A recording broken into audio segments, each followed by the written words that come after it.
What's going on, everyone? Fearless Football Forecast here with our mega episode. This one's going to be jam-packed. We're going to be giving you every single team in the NFL's record prediction for this year. We're going to be talking about the playoffs. We're going to be giving all of our awards out to all the rookies, to the MVP, to the Coach of the Year, basically any award we are going to talk about. And at the very end of this episode, we are going to provide our Super Bowl predictions.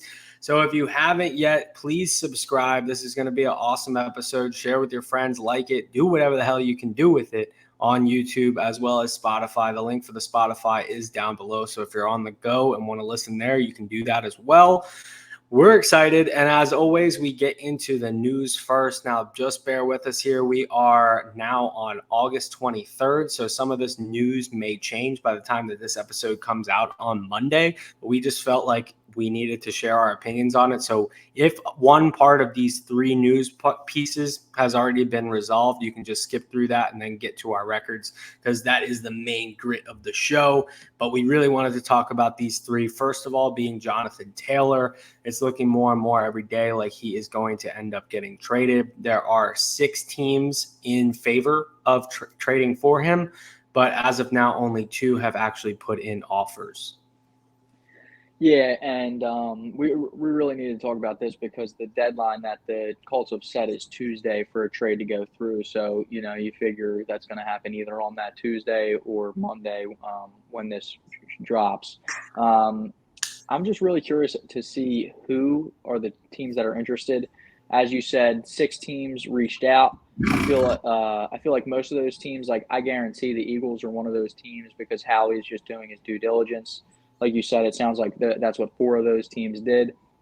The other 2 teams, the main 2 names that have been getting floated around, we were talking a little bit before we started. You brought up the Dolphins have been getting floated around a lot, and the Bears have been getting floated around a lot.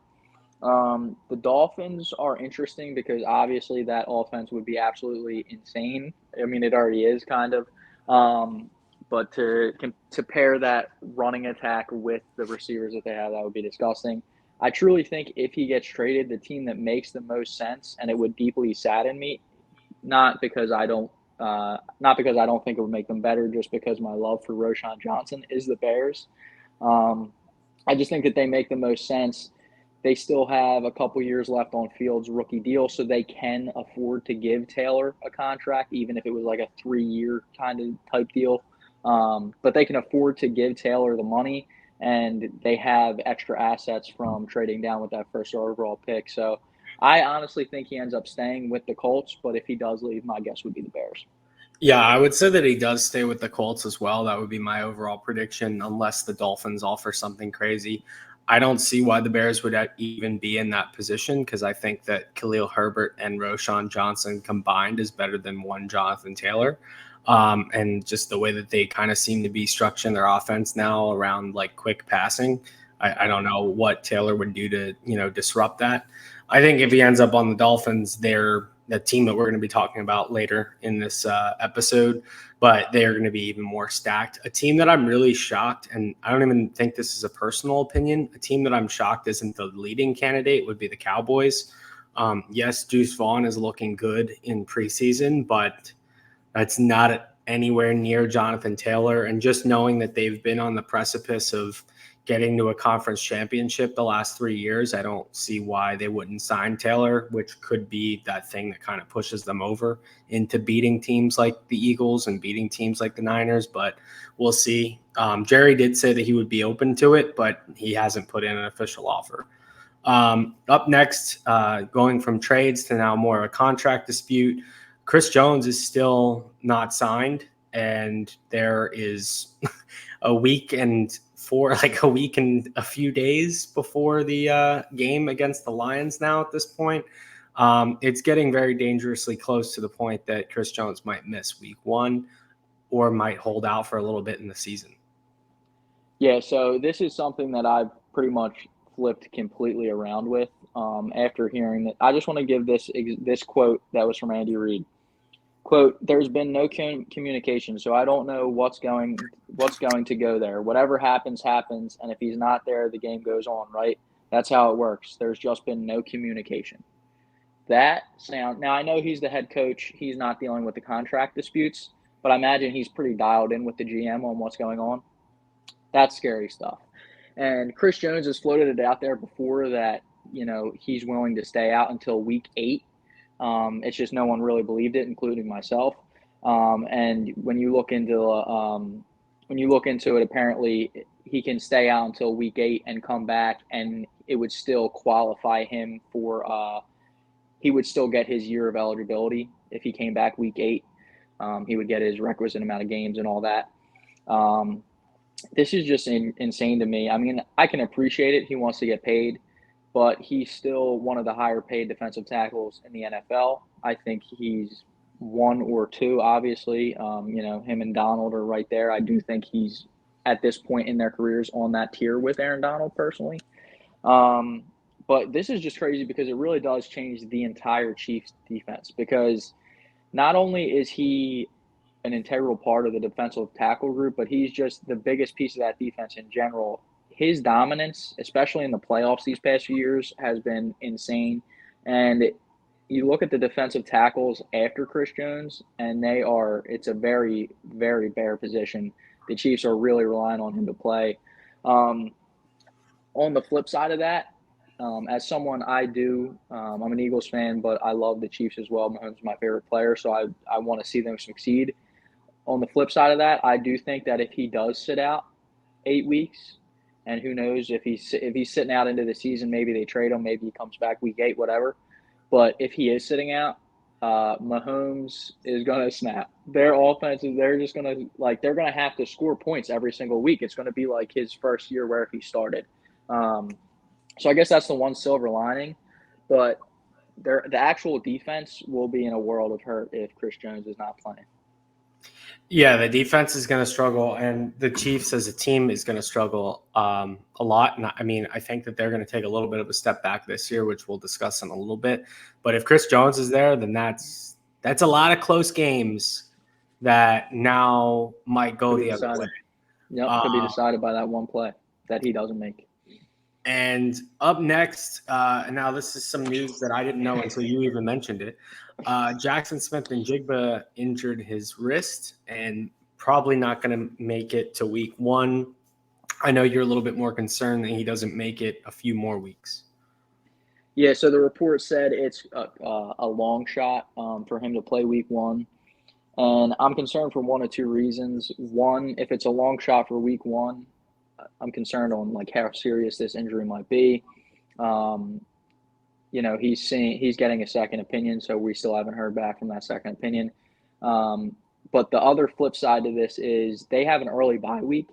So I'm starting to wonder if they just play it extremely precautious and say, you know what, why mess with it? Let's just sit them out the first 4 weeks, have the week 5 bye, come on back week 6, 100% healthy, and then you can go from there. I'm also a little bit biased because I have him in our league that we drafted in recently. But I think that as long as he comes back healthy, even worst case scenario, he doesn't come back until week 6. We saw the flashes in the preseason. The play he got injured on was that big play against the Cowboys the other night. He landed on his left hand, and everybody's saying they think that's what had happened. He just kind of bent his wrist back a little bit too much. So I think that either way, if he comes back, I think my whole thing with him was always the first 6 to 10 weeks might not be every week impactful, but I thought for the back half of the year he was going to have a great stretch. I still think that he's still going to be an impact later on in the year, but obviously if he misses a significant amount of time, it just pushes that back. Yeah, I mean, as far as real life goes, I think that he's going to be an impactful player. I've been out on him fantasy-wise the entire year, and I loved him at Ohio State personally. I think he's a very explosive player. I think dynasty-wise, he's going to be in a great position once Tyler Lockett leaves. But as far as this year, the injury just adds to my initial concerns with him not getting as much playing time. And so now we're getting to the main chunk of the show. So this part we're super excited about. And what I love is that it's coming at exactly the 10-minute mark. So on the YouTube description, I can just put in 10 minutes. So just giving everyone advance notice, we're going to be running down the entire AFC first and then the NFC. We're going to be giving every single one of the records. And I thought it would be, a very important thing to say is that we have made over the last month 4 podcasts covering every single division in depth. Today, we're just going to be, giving some pointers and tips and our actual records. But if you want to know really in depth, like 10, 15-minute segments where we talk about each team, I'm going to link all those in the description below. And to make the process a little bit easier, I'm going to go through all these divisions in the order that we went through them on the show, which would mean that first is the AFC South. I'm repping the hat of one of these teams right now, the Jacksonville Jaguars. And just telling everyone, we went through every single game, like combined multiple hours, multiple days of going through every single game in detail, factoring in conditions. If I saw a team from the South, going up to, let's just say, New England, and factoring in weather, factoring in the teams they played before, factoring in them coming off their bye, factoring in the actual matchup itself, which is obviously the most important.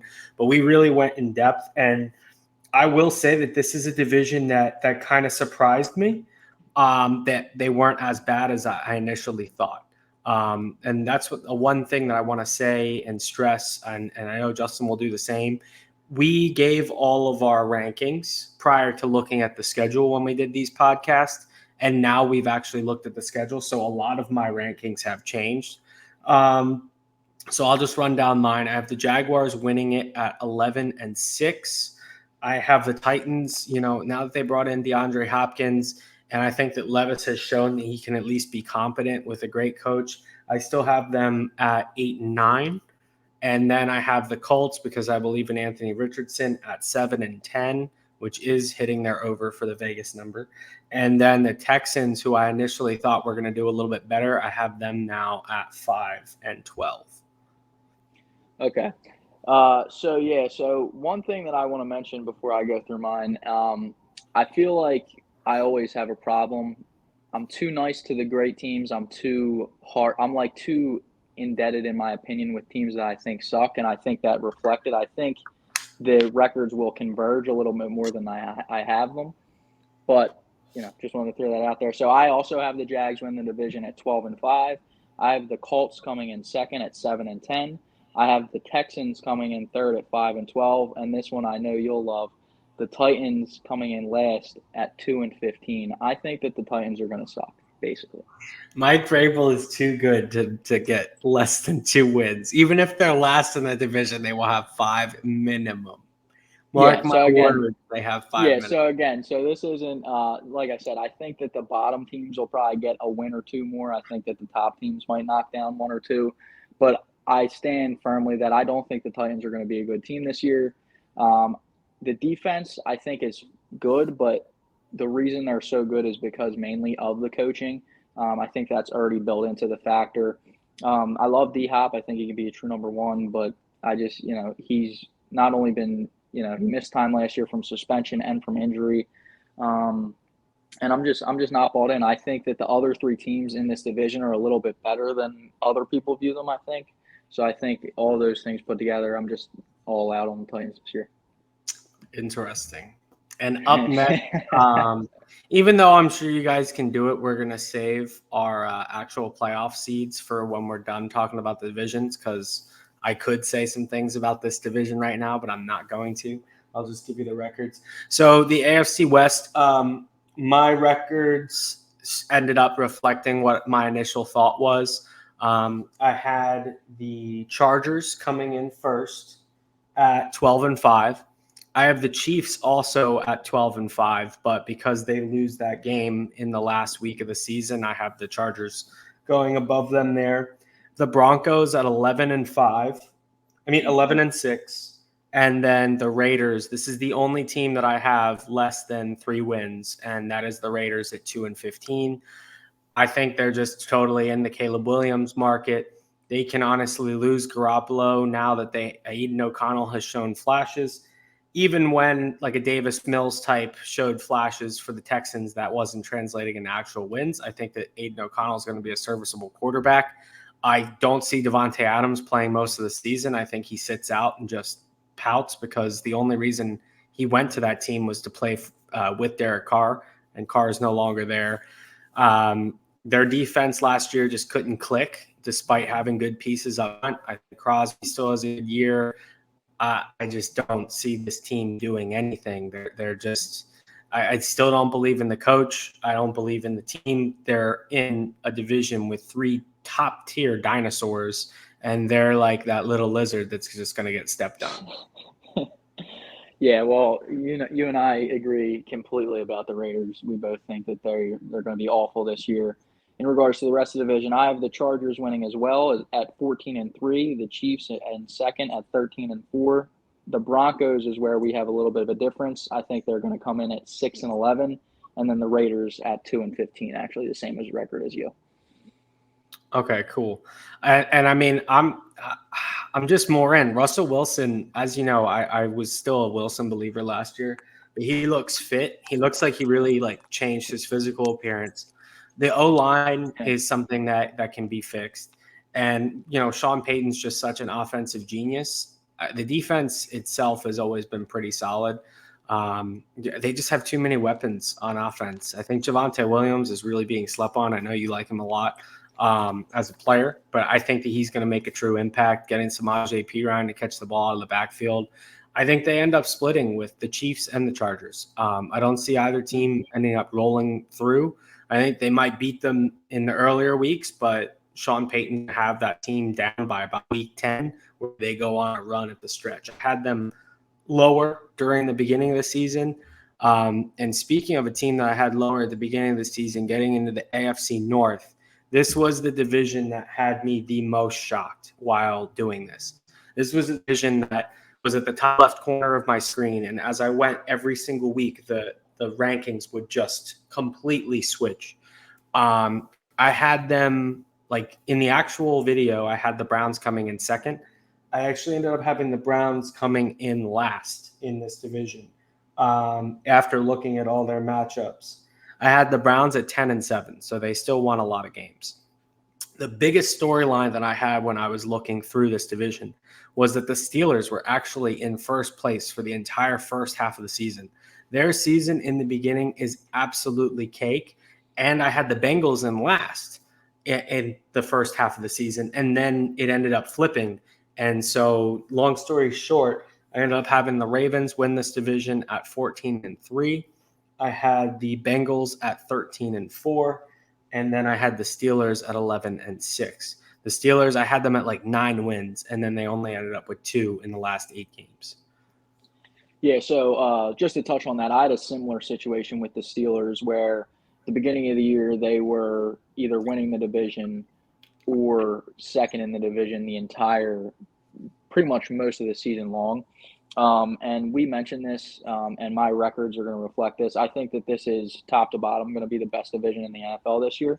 So I have the Browns winning it at 13-4, the Bengals coming in second at 12-5, the Ravens coming in third at 11-6, and the Steelers coming last, but at 11-6 as well. Okay, great. And obviously we'll talk about which teams make the playoffs once we're done. Now so we're getting to that point now. So finally we have the AFC East, and this is going to be, in my opinion, the biggest confusion and why I think a lot of people in the comments are going to get heated on my AFC East take. I was just looking, and it seemed like the Jets have a lot of their easy matchups early on in the season, but Rodgers is still going to be getting acclimated earlier in the season, so I didn't have them winning as many games as I would think. I have them winning a lot toward the end of the season. So I ended up having the Patriots in last place at 3-14. I've already been vocal as hell about how bad I think the Patriots are going to be, and I put my money where my mouth is. I have a lot of money on their under. I have the Bills in third at 10-7.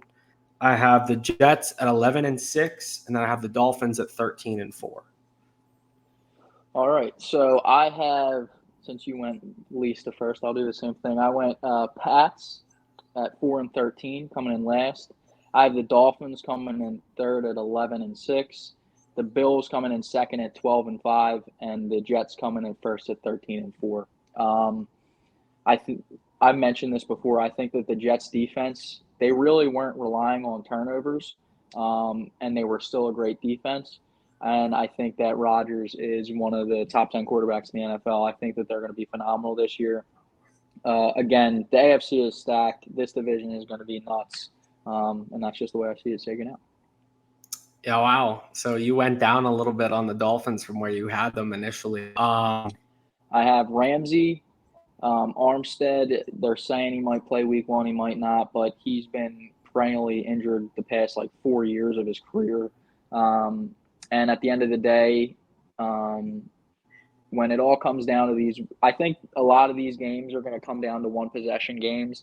And in the divisional matchups, the way I see it is it's Tua versus Allen. It's Tua versus Rodgers. And I also think that the Jets and Bills, at the end of the day, especially without Ramsey, just have better defenses than the Dolphins as well.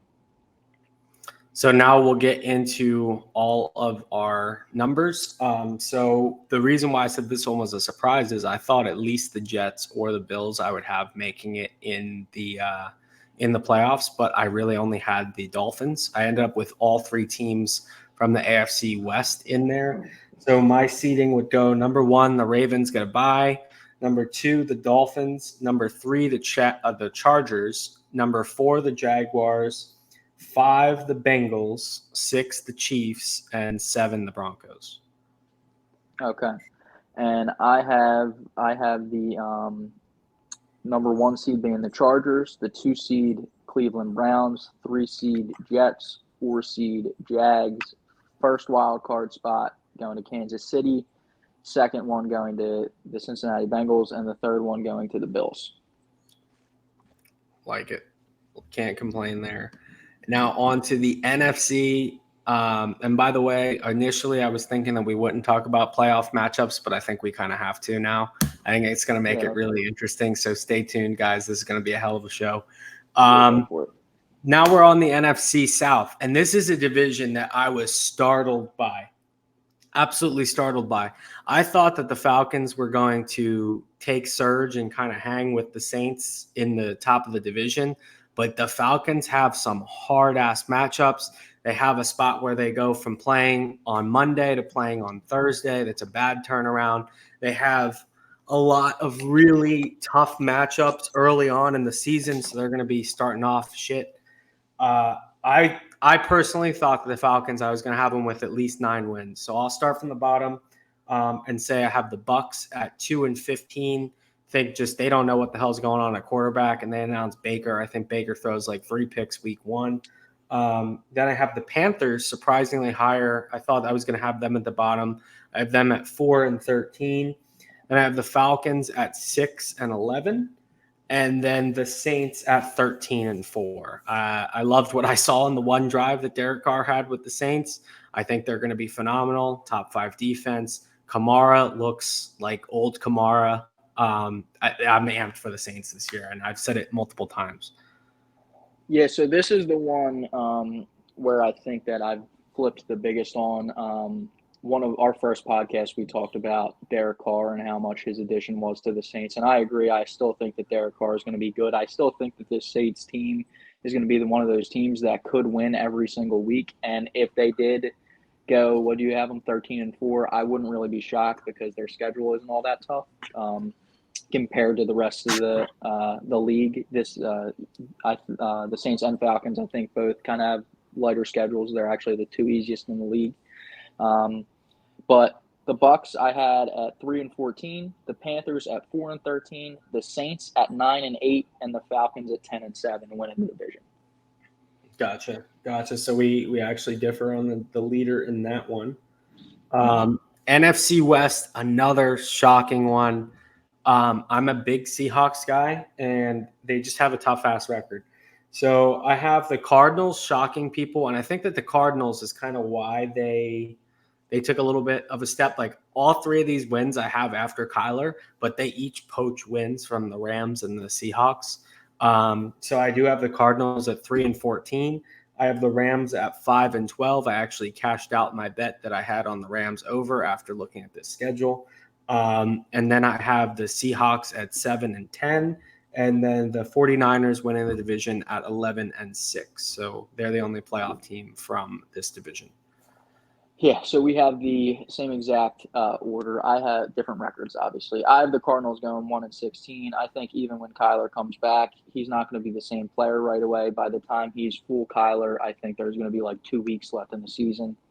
I have the Rams at 4-13, the Seahawks at 9-8, and the 49ers at 12-5.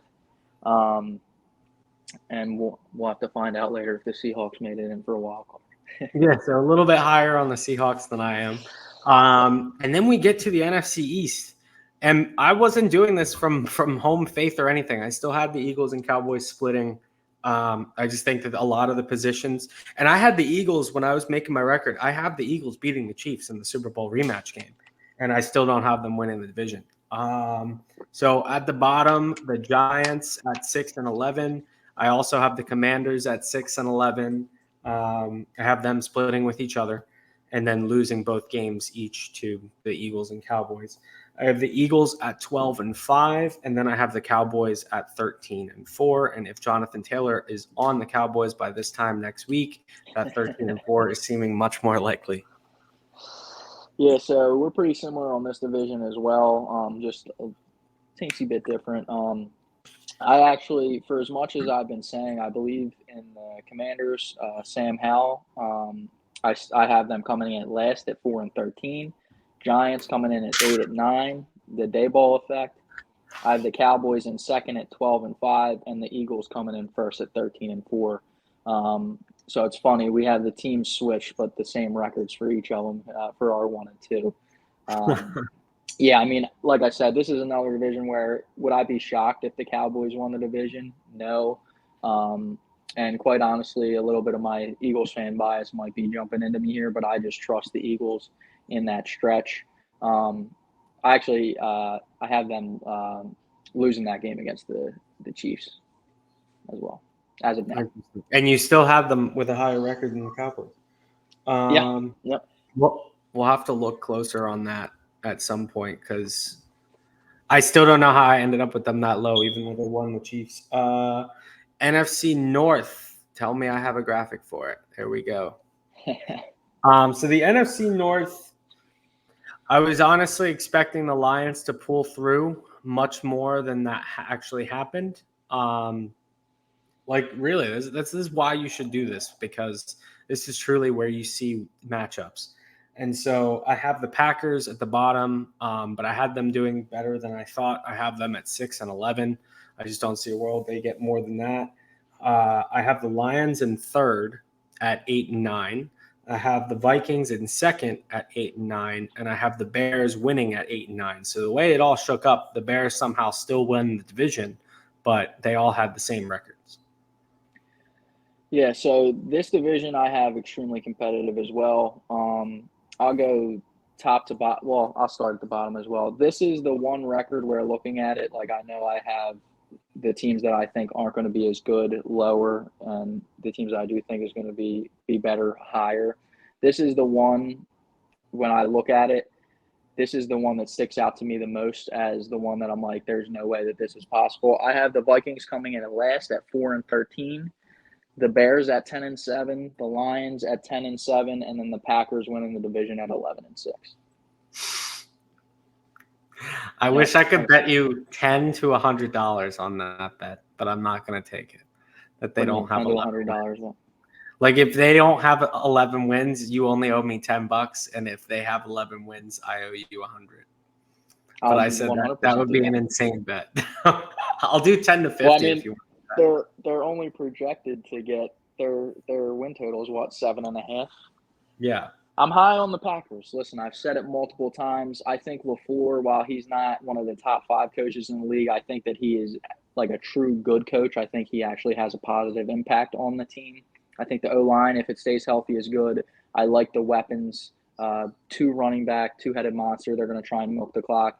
And they have so much invested over the defense these past few years. I think they're going to be able to stick it out this time, and the defense will actually be good. And now is a spicy time before we get into our playoffs, we're going to give our award predictions. Now, this is going to be really interesting because we agree on some of Should them. we give our seeds? Oh, yeah, the seeds, yeah. We'll give for the it. seed. Yeah, we'll give the seeds. All right, so for the NFC, I have the Eagles coming in with the 1 seed, Niners coming in with the 2 seed, Packers 3 seed, Falcons 4 seed, Cowboys coming in with the first wild card, the Lions with the second wild card, and the Bears with the third wild card. So 3 from the NFC North for me. And I have 3 from the NFC North as well. I have the Cowboys getting the bye. I have the Saints at 2. I have the Niners at 3. Bears at 4, Eagles at 5, Vikings at 6, and Lions at 7. Interesting stuff all around. And now we can get into our awards, starting things off with MVP. So I will go first. Lamar Jackson. I think that this holds true, even though I have him as the number 1 seed. I have the Ravens as number 1 seed. Even if the Ravens are the 4 seed or even a wild card, I see Lamar Jackson winning the MVP.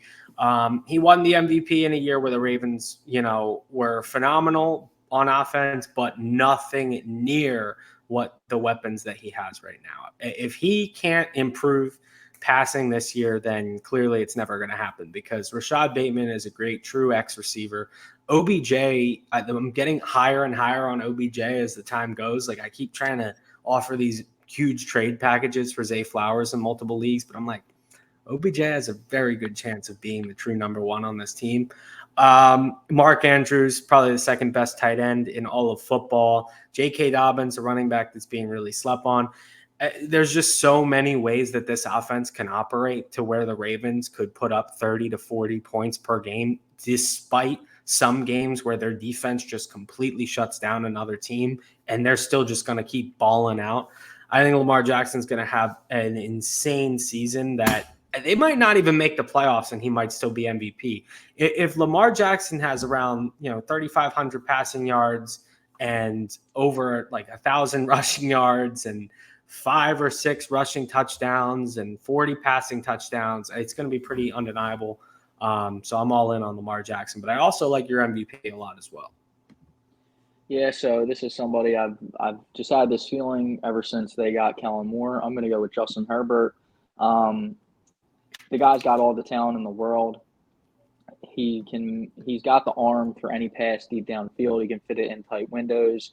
His offensive line is getting healthier. His all-pro left tackle that was a rookie 2 years ago and was out all of last year. He's coming back, Rashawn Slater.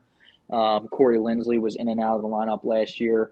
Justin Herbert himself had broken ribs, and he was dealing with that. He broke his ribs week 2. He was dealing with that the rest of the season. God only knows when he was truly fully healthy or if he ever was, because he's getting hit every week in the ribs. And his weapons, Austin Eckler, one of the best running backs coming out of the backfield in the receiving game. Keenan Allen, one of the best, he's not an X receiver, but he's still a number 1 receiver. He's one of my favorite receivers in the league. He's so shifty. He's such a good route runner. He understands leverages so well against defenders, and he takes full advantage of them. Mike Williams, you got your big bully receiver. They draft Quentin Johnson, who I think can be a vertical threat when needed, but I think can also be productive in the screen game, yards after the catch. Even Josh Palmer coming in as like your 4th receiver. I think they have so many weapons. Gerald Everett, Darnold Parham at tight end. They have so many weapons, and the biggest thing and I mentioned it earlier on, is Kellen Moore. You had Kellen Moore over with your team with the Cowboys the past few years. I think that he's a good offensive coordinator, and I think that Dak is a solid quarterback. But I think that there were a couple of limitations in Kellen Moore's game, and when there's a coordinator that has slight limitations with, a great coordinator who every once in a while can get stuck in his ways, which I think is his biggest problem, with a quarterback that has limitations the way that Dak does compared to Herbert. I think that Herbert being that much more of a talent is going to help break that ceiling, and I think that the Chargers offense is going to be really, really fun to watch, and Herbert is going to light it up this year. I absolutely love it. I have money on both I'm going to ride with the Fearless Football Forecast here. So as much as I could see Lamar having it, I can see the exact scenario that you just described with Herbert. As you saw, I had the Chargers winning the division. Now, a scenario that I can't see at all, I will let you explain next, even though you already have. Coach of the year. We'll keep doing it where we do 1-1. So you can talk about your Coach of the year. Sounds good. So obviously the scenario that I had given you here fourth, I don't have the Packers being the 1 seed, but I do have them winning their division at 11-6, being the third seed in the NFC. And when I really looked at it, the Coach of the Year is one of those awards that's pretty much all about what the media can cook up. So like running through my playoff teams, if the Chargers are great, Herbert's going to get the credit. If the Browns are great, Stefanski is the one that scares me most if the Browns are really good. But I think that everyone has been saying how good the Browns roster is for the past like 3 to 4 years. I think people will kind of be like, finally. Jets, Rodgers, the Jags, I think, missed their window last year, et cetera, et cetera. I could give you the case of why I don't think all these teams would be chosen. Same with Campbell. I think his window passed last year. If the Packers win the division, where I think that it is projected win total at 7.5.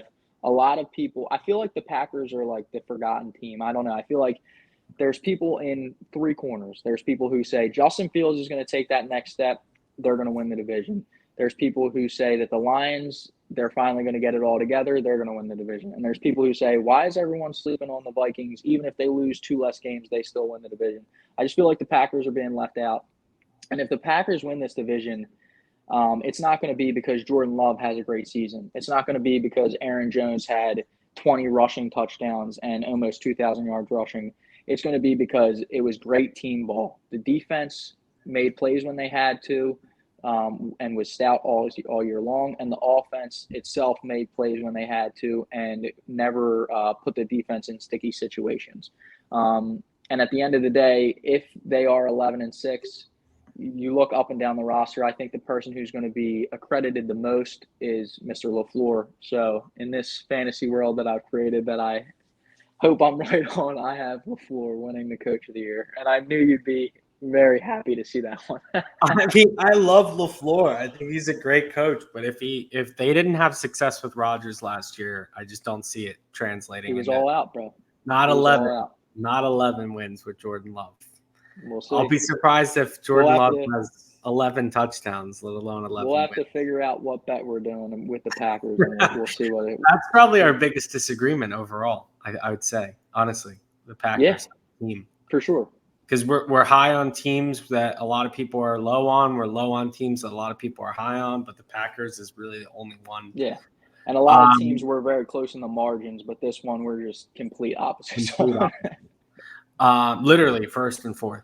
And so my Coach of the Year is someone who should have won Coach of the Year last year.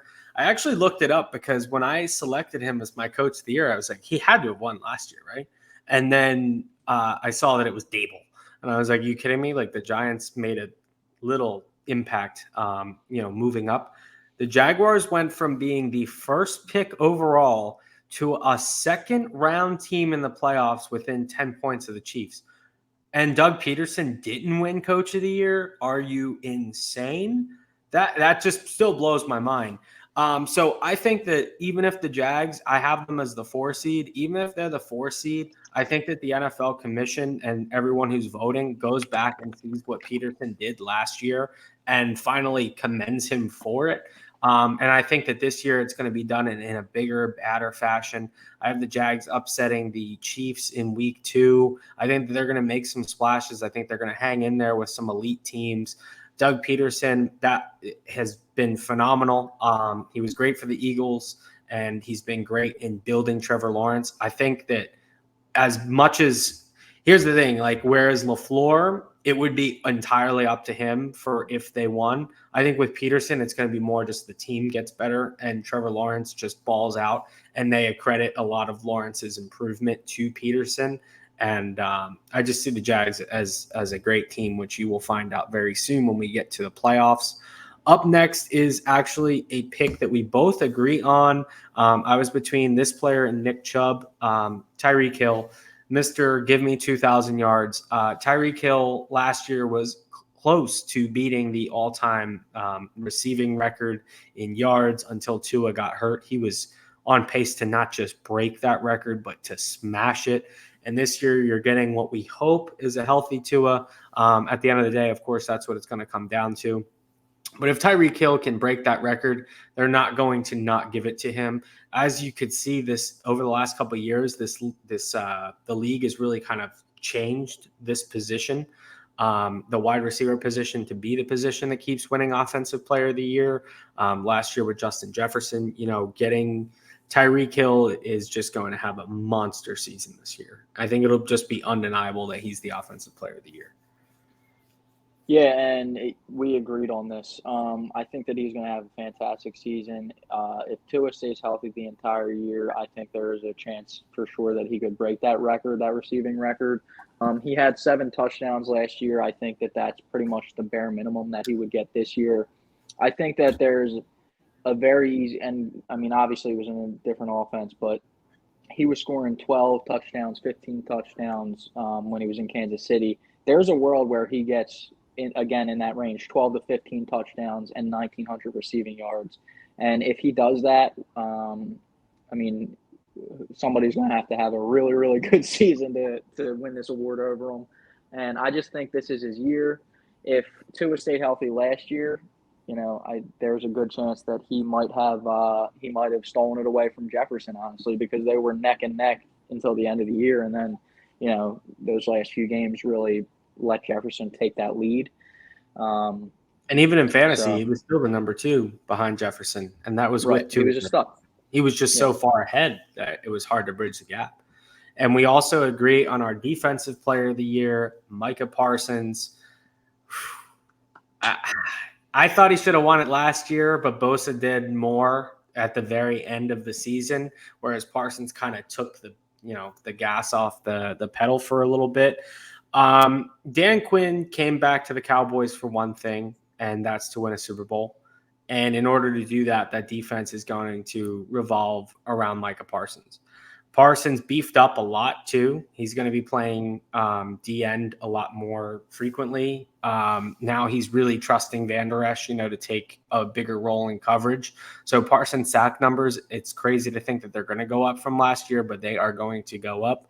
If DeMarcus Lawrence can end up being healthy all season, the amount of just strip sacks that's going to happen and the opportunities for Parsons to have maybe not just 1, but 2 or 3 defensive touchdowns will increase as well. His explosiveness is undeniable. The tackles for loss are just going to be incredible this year. A player that I think a lot of people are really sleeping on is Mozzie Smith. I think he's going to make a big impact, not necessarily for his own statistics, but just his pure size and his pure size and strength to just get underneath offensive linemen. I think is going to open up a lot of lanes for Parsons to, use some moves to get past them and get to the quarterback even faster. It's really just going to be a neck and neck race between him and Bosa all year. And maybe they do kind of what the NBA did this year and just flip the coin and end up going with the guy that they didn't give the award to the year before. Yeah, I mean, like you said, I'll never forget the NFL draft when the Cowboys got Micah Parsons. I was so upset. I know that we got Devonta Smith, who, I love, but I'm a Penn State fan. I'm an Eagles fan, and you could just see it, man. He's got all the talent in the world. You said it. He's one of the best pass rushers in the NFL, and he's great in coverage. He's a great coverage linebacker, too. So there's a world where he could have 3 picks, 18 sacks, 4 forced fumbles, 2 of them for recovers, and a touchdown. You know what I mean? He's just so versatile. He's so good in every single way on defense. No one can deny the talent. No one can deny anything from him. And like you said, he does have a formidable pass rusher on the opposite side of him. So it is that much harder to get teams still do it because he's that good, but it makes it that much harder get that extra guy, that extra chip block onto Micah. So I just think that this is going to be the year he prevails. I mean, he does it every year. He's just going to be filthy all year long. And up next, we got the Offensive Player of the Year. Yours is a guy who we actually just talked about in our fantasy breakout players. Yeah, so I've been barking up the same tree pretty much all off season. My offensive rookie of the year is going to be Jordan Addison. I think that I mentioned this. Adam Thielen leaving, he was, I believe, number 2 in routes run last year. Jordan Addison is going to obviously take that role. I think Jordan Addison is a better player. At this point in their respective careers, he's obviously got more athleticism, and he's an amazing route runner. He went from winning the Blitnikov at Pitt, and then he went to USC and, obviously had a great quarterback there, but still balled out, was dealing with, a lot of talented receivers. So a lot of competition. He had a little bit of like a mild injury that he was playing through. And I see that the Vikings, so in this world, last year, Thielen number 2 in routes run. I think that the Vikings defense is going to take a significant step back. I think that the pass attempts are going to go even up on this team. The pass to run ratio is going to go up even further for this team. And I just think that he's going to get peppered with targets. I'm very confident he's going to have at least 1,000 yards. I think that at the end of the day, I see him with a line of like 1,200-ish yards and like 6 to 8 touchdowns. And I think that, I just don't see a world where he doesn't make a huge impact this year. And, obviously there's some other guys you'll talk about, one that have a chance as well. But I think it's going to be one of those things where if you were to put a bet in on this, I feel like coming down to the end, you could feel like I have a chance. Like he's not going to be completely out of it. I just think he's going to be extremely impactful right off the rip this year. Yeah, I like it. I mean, as far as a long shot bet, I love it. Definitely sprinkle some on there. And I initially thought Bijan Robinson was going to run away with it. I actually placed like a $500 bet, which is sickening to think that I placed that much on a Rookie of the Year future. And I cashed that out this week, actually. And Anthony Richardson, I think, is just going to be undeniable. His ceiling is insane. His floor even is great. Yes, he might have a lot of turnovers, but his production, especially if Jonathan Taylor ends up leaving, the amount of rushing yards that he's going to accumulate is going to be crazy. His raw athletic score is the highest in history as far as quarterbacks go, which is crazy because I think that he's very reminiscent of the MVP that I mentioned and Lamar Jackson, but his athletic score is actually higher.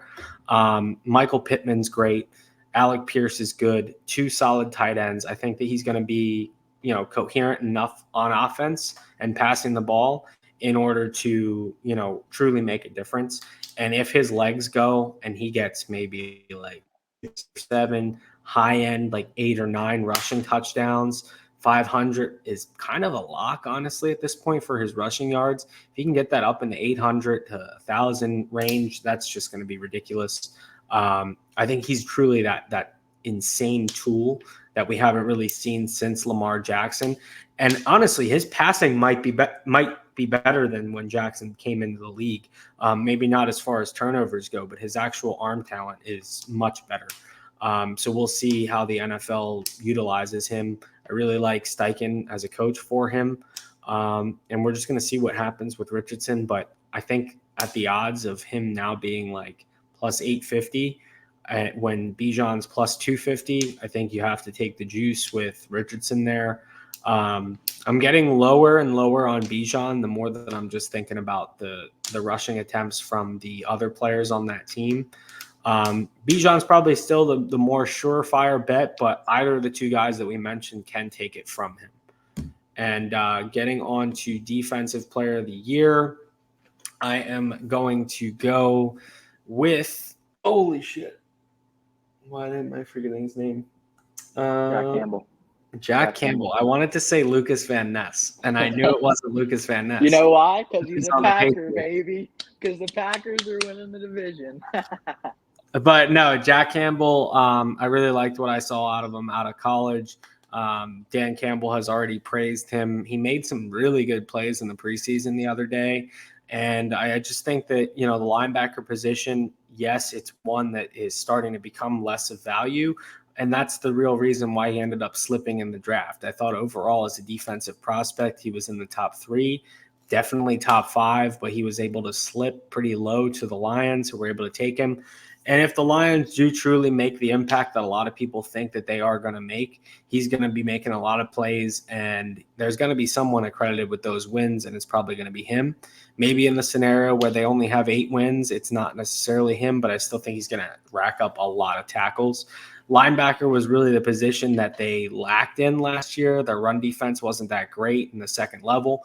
And if he can end up negating that in a division that has Aaron Jones, that has Khalil Herbert, that has some pretty talented running backs in it, I think that would be, enough to make a case for Defensive Player of the Year. A lot of the best defensive players that were drafted this year are on really bad teams, so it's going to be hard to know how their impact's actually going to affect win-losses. And you kind of have a similar player who, although not drafted, necessarily as high, he's on a great team that is going to probably definitely make the playoffs. Yeah, so to jump into my defensive rookie of the year, I'm going to go with Jalen Carter. Again, you could say that this is biased, but I truly I try and look at things as objectively as possible. And Jalen Carter, he should have been the first pick in the draft. He wasn't because of character issues. I have the utmost confidence in the Eagles organization to make sure he doesn't get into any trouble this year. So if I'm just looking at him as a football player, I mean, the guy's fantastic. Listen to anybody talk about how good of a player he is, and there's really nothing you can say about him. I mean, he's great against the run. He's amazing against the pass. He's so strong. There's reports in camp, he is bullying offensive linemen, even Eagles offensive linemen. There was a report that he pushed over a Colts in a joint practice. He ran the dude over, and the next play he just clubbed them away. But even against Eagles practice, who I view the Eagles as a top 3 offensive line, I think most people would. Even the Eagles offensive linemen are like, nah, he's the real deal. He's got a mentor to learn from in Fletcher Cox. He's on a good defense where you can't say, all right, let's take Jalen Carter out of the game, because as soon as you do that, you're going to have Josh Sweat and Hassan Reddick coming at you from the edge, and Jordan Davis eating 2 defensive linemen because he's just one of the biggest, strongest players in the NFL.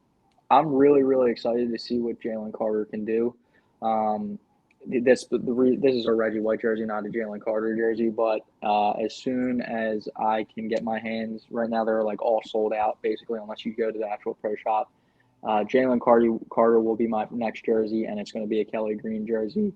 And I think I'm pretty confident. Like, out of all the awards here, this honestly might be the one that I think is like the least of, not a stretch, but where I don't really have to paint as much of a pick, other than Parsons, because Parsons is one of the favorites for it. But like, I just feel like he's in such a good position, and he's so talented that I just really don't see. I mean, obviously other players could win it, but I'd be pretty surprised if they did.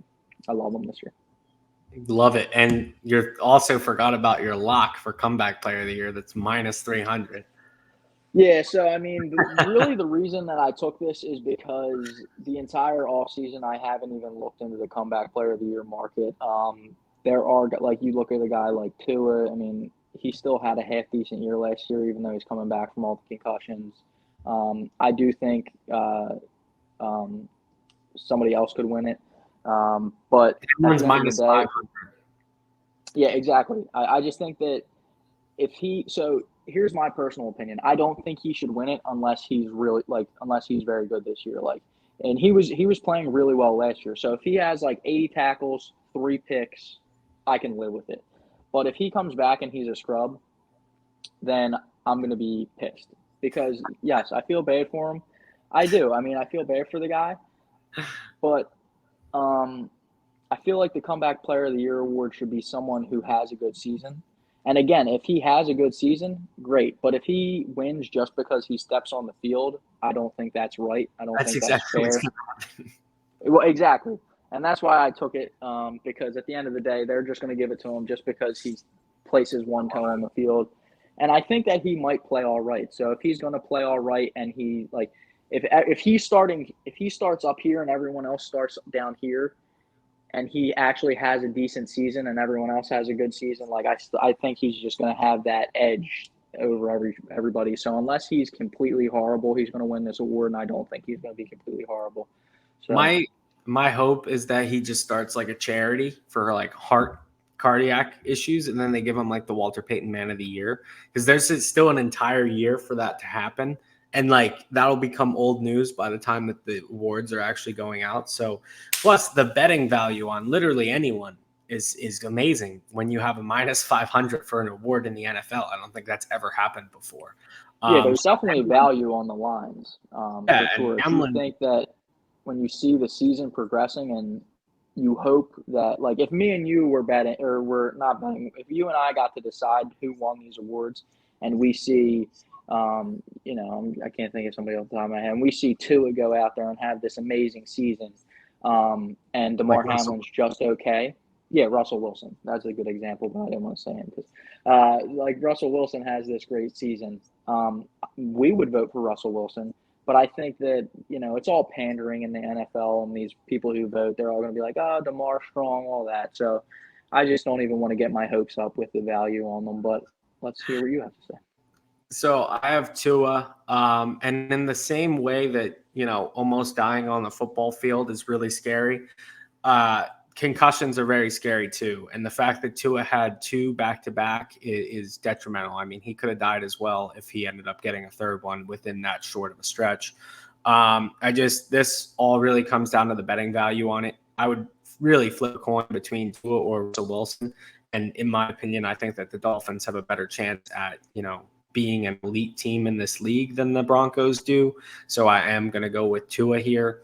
Even if he has a competent season but plays the whole season and outplays Russell Wilson, like in my opinion, yes, DeMar Hamlin is going to be favored because of the story and everything. But in my personal opinion, and if I had to really decide, and I was the NFL, this would be a two-man race between Tua and Russell Wilson for me. And now we're getting to the playoffs, so it's going to be lit. We are about to break down every single round. I think we should do it that way, where I'll give my wild card on both sides and my reasoning. You give your wild card, and then so on and so forth. Sound good? Gotcha, brother. All right. So for the AFC, just to remind everyone of the seeds, I have Ravens, Dolphins, Chargers, Jaguars, Bengals, Chiefs, Broncos. So in round one, I have as much of a great story as it was that the Broncos made it. I have the Miami Dolphins beating them. They just have so much more talent. Then I have the Chiefs beating the Chargers. Just that playoff experience. Chargers choked in the first round last year. I expect them to do it again. And the fact that that would be both teams playing back the week afterward, have the Chargers win that matchup in week 18. I think the Chiefs end up getting on top in the playoffs. And then in the most surprising pick here, I just think that the Bengals get very cocky. I think that they're a team that they are a couple pieces away from, not being as great. If anything were to happen to Chase, to Mixon, to Burrow, to anyone on the D line, Hendrickson, it would just be detrimental to them. And I'm just going to count on that and their overconfidence in them losing to the Jaguars in the first round on the road. And then Right. as far as the NFC goes, I have the Saints beating the Lions. I just don't think the Lions are up to the caliber that the Saints are overall as a team. And then the other two matchups I have completely lopsided. I have the Niners dominating the Vikings and the Eagles at 5, just dismantling the Bears. All right, so jumping into my wild card round, I'm going to start with the AFC first as well. Chargers 1 seed get the bye. I have the number 7 seed Bills going to the number 2 seed Cleveland Browns, and I have the Bills winning that game. I trust Josh Allen more. I think it's going to be one of those games that comes down to the last possession. And, this Bills team has been there before. They had that seasoning. I'm going to trust them in this situation. I have the 6-seeded Bengals going to the 3-seeded Jets, and I have the Jets pulling that game out. I think that the Jets are just a better overall team. I think the defense is going to be really good again this year, like it was last year. Obviously, Rodgers is going to upgrade the defense. I think the Bengals defense takes a slight step backwards, and that's going to hurt them in this matchup. And then I have the 5-seed Chiefs going into the 4-seed Jacksonville Jaguars. I have the Chiefs winning that game. I just think that the Chiefs are a better team, and it seems like the Jags always give the Chiefs trouble. But when you really look into it, I remember that game 2 seasons ago. Mahomes sprained his ankle week 1, and then last year he sprained his ankle again. So I have the Chiefs pulling out that win there. And then we go to the NFC, Eagles on the bye week 1. I have the Bears going to San Francisco week 2. I have the Niners pulling out that game. I just think they're just top to bottom a better team. I have the 6-seeded Lions going into Green Bay, and I'm actually going to have them upset the Packers in this game. I think while I have the Packers winning the division, I think one game for all the marbles. I think Dan Campbell is going to be able to bring that intensity and let them know how important this game is, and that culture will kind of help them with the talent, obviously, win that one. And then I have the 5-seed Cowboys going to the 4-seed Falcons, and I have the Cowboys winning. The only reason that they're a wild card is because they're in the same division as the Eagles. I think they're 5 times better than the Falcons team. And then getting into my divisional round, I have the Jaguars beating the Dolphins. As great as I think that Tua is, he is going to be prone for interceptions, especially in big moments. And I think that game is truly like Trevor Lawrence's coming out game, where he just torches the secondary of the Dolphins, which is considered one of the best in the league. I think that's going to be truly when a lot of people consider Trevor elite at that point. Then next up is a crazy one. This one was probably out of all matchups, this one was the hardest for me to pick. But the Chiefs can't be in the Super Bowl every single year. So I do have the Baltimore Ravens upsetting the Chiefs. I just think that in a battle of 2 defenses that are pretty similar, where they're good up front, a little bit lacking in the secondary, I'm going to pick the team that has the better weapons. And this year, that is the Baltimore Ravens. I think this is going to be like that Bills-Chiefs game where it's just a completely high-scoring matchup. But if the ball's in Lamar Jackson's hands at the end of the game, I think he's going to have a crazy play and they're going to win. Then we get to where I have the Niners beating the Saints. This is when my Saints bandwagon kind of comes to an end, just because of how consistent the Niners are. Derek Carr is always a quarterback that when it's touch football and he has time in the pocket, he's one of the best in the league. But when he's under pressure, that's when he fades. And I think the Niners put that pressure on him. And this one, definitely a toss-up here with the Cowboys and Eagles going at it again. But I do have the Cowboys pulling through. I think that home field advantage is just going to be huge, and that's something that Dallas has really lacked. And personally, I'll just say this as well. If the Eagles had the home field advantage in this matchup, I would say the Eagles would beat the Cowboys. I just think that home field advantage is something that the Cowboys have lacked in the Dak Prescott era in terms of the playoffs. So let's see what happens there. All right. So for my divisional round, I have the 7-seed Bills playing the 1-seed Chargers. I'm going to have the Chargers win that game. I think they learned their lesson last year. They got the big lead against the Jaguars, which are a decent team or a good team in the NFL, and they let up that horrible, horrible comeback.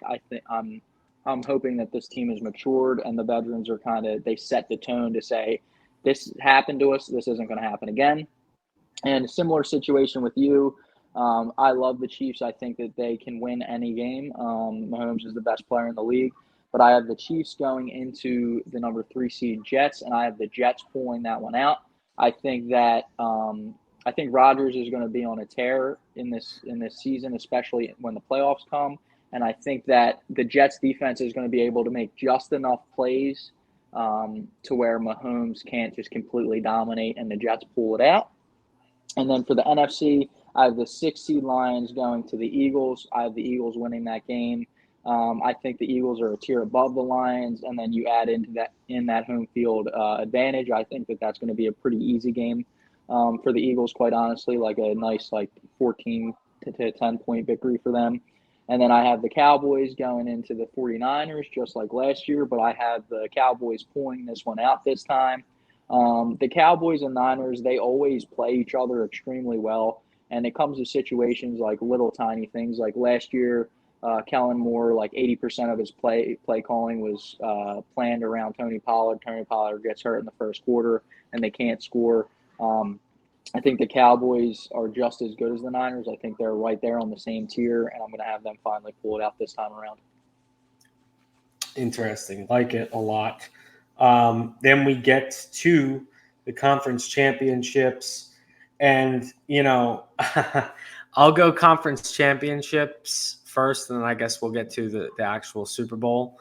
But I will say that the Jags and Ravens is really hard for me because I love both teams, and I had to be impartial here. Lamar Jackson will end up fucking up at some point. I just think it's inevitable. And I think that where the Jags kind of have a dominant performance against the Dolphins in the week prior, I think that Chiefs-Ravens game just takes everything out of that Ravens defense. I think they're going to just be chasing Sky Moore and chasing Kadarius Toney, and the linebackers are going to get bullied by Kelsey, that when it comes time for the Jags to play them, they're just going to get picked apart. So I actually do have the Jaguars in the Super Bowl. And then up next, same matchup that you just discussed with the Cowboys and Niners. I think Brock Purdy will be figured out at some point this season. If the Niners actually do make it to the conference championship, I do think that would be really impressive. The main reason why they did in my simulation is because they ended up playing the Saints, who were a fairly new team. And I do think that they do match up well against them. But if they were playing against the Eagles, or even I kind of like the Lions in a matchup against them too. A lot of matchups I have the Niners not doing well because of just Purdy's consistency, which I think something's going to happen this year where he's just not that great. I do have the Cowboys ending up winning that. And somehow, just like the graphic that is on the screen now from last year, in a dream scenario, but also a very realistic scenario. I mean, I didn't make it where the Cowboys were the 1 seed. It could have been the Eagles. That where last year your two favorite teams squared off in the Super Bowl. The way I have it shaking out this year is my two favorite teams end up facing each other in the Super Bowl. Yeah, so I'll run through my conference championship, and then we'll touch on our Super Bowls. So in the AFC, I have the Jets going into the Chargers territory, and I'm going to have the Jets pull this one out on the road. I think that overall they're just a better team.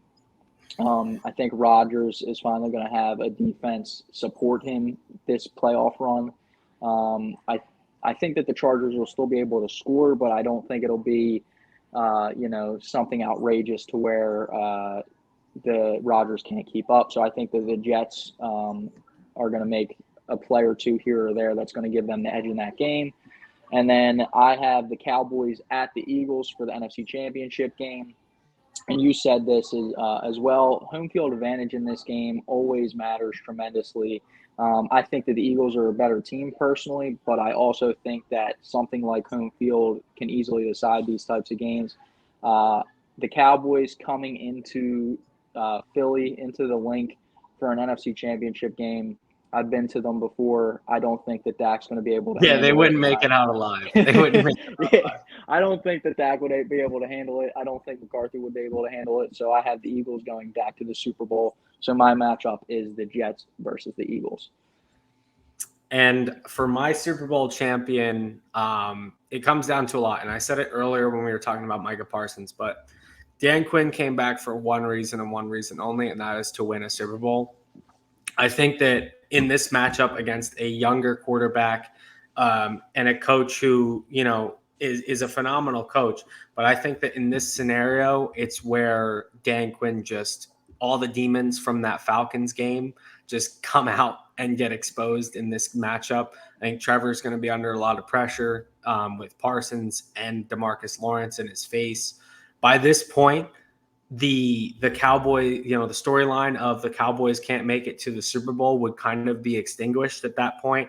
And when Dak is not a head case, he plays fantastic. And I just see the Cowboys ending up winning that matchup. It would be insane if the Jaguars did and went from first pick to the second round of the playoffs to Super Bowl champions. But I just don't see them having the talent to match the Cowboys, especially not the Cowboys offense versus their defense.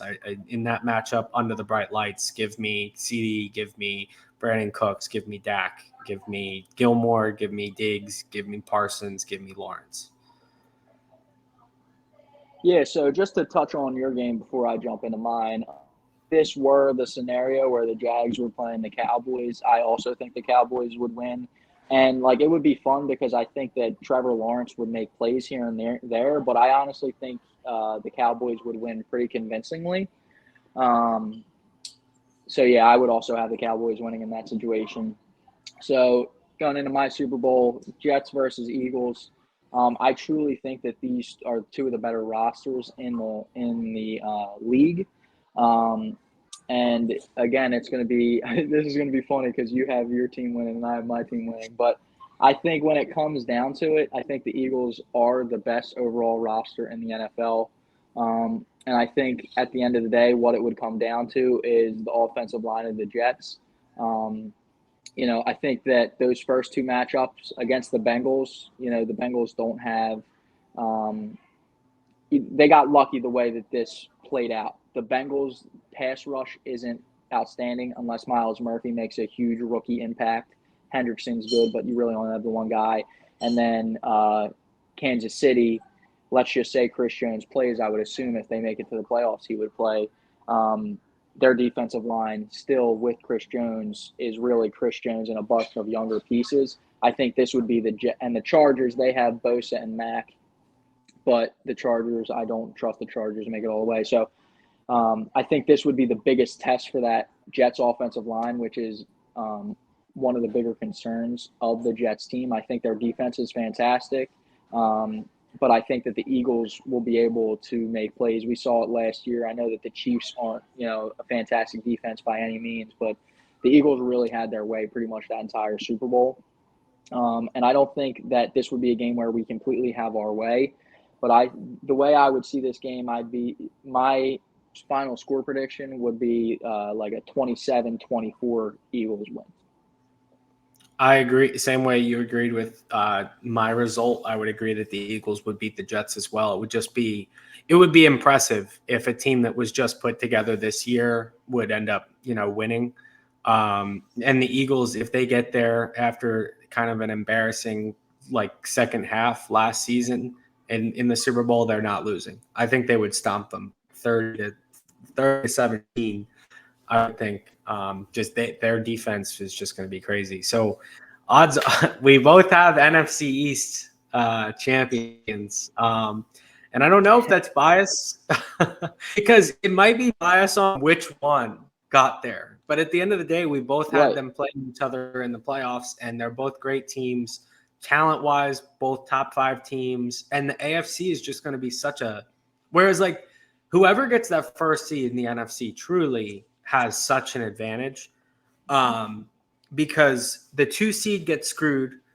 The 4 seed gets murdered because they're going to either play the Eagles or the Cowboys. The 3 seed, they're going to be all right. But at the end of the day, whoever runs into either of these 2 teams, if they're not at home, they're going to be pretty beat up. Whereas the AFC, realistically, you could jumble all the teams that we had in a hat and pull it out. And that's probably a better predictor than we are for the AFC because the AFC this year is truly going to be probably the greatest conference to watch ever in terms of excitement and last minute games and great records. That I just can't wait. We're so close. Yeah. Like you said, it might have been biased who ended up making it, but to me, when you look at the AFC, like you said, jumble up a hat. But when you look at the NFC, I think that there are 3 teams in a tier by themselves. And quite honestly, I think there is a 1A, 1B, 1. I think there's 2 teams in a tier by themselves. I think that the Niners, like you said, the closer we get, I kind of think that Purdy's not going to be as good. If Darnold comes in, he'll be all right. But at the end of the day, they have a great defense, but when it comes to the other teams in the NFC, Eagles, Cowboys, we both have great defenses too, but we actually have quality quarterbacks. Um, so, you could say it's biased on my part, but I think I'm getting the best quarterback in the NFC and the best overall roster in the NFC. And for you, Dak isn't like a top three quarterback, but he's still a very good quarterback in this league. And their roster overall, especially that defense, is fantastic. Exactly. And we are so Yeah. close. Next week, ladies and gentlemen, next week we will I be can't bringing wait. you week 1 content, and it'll be dope because it's going to be our 10th ever episode. And we're going to be going over a lot. We're going to be going over all of our picks, kind of how we ran down the records. We're going to do a rundown of all of our picks for each game. We might not go into detail about one. We're going to pick our favorite game of the week, which we'll feature. We're going to be doing a DFS lineup video. We're going to be doing our fantasy starts of the week. We're putting in a lot of work, and we hope to see you guys there. Like we mentioned in the beginning, make sure to smash that subscribe button because at the moment we're doing this for free. And as much as we love you all, we would like to get paid doing this as well. So please subscribe.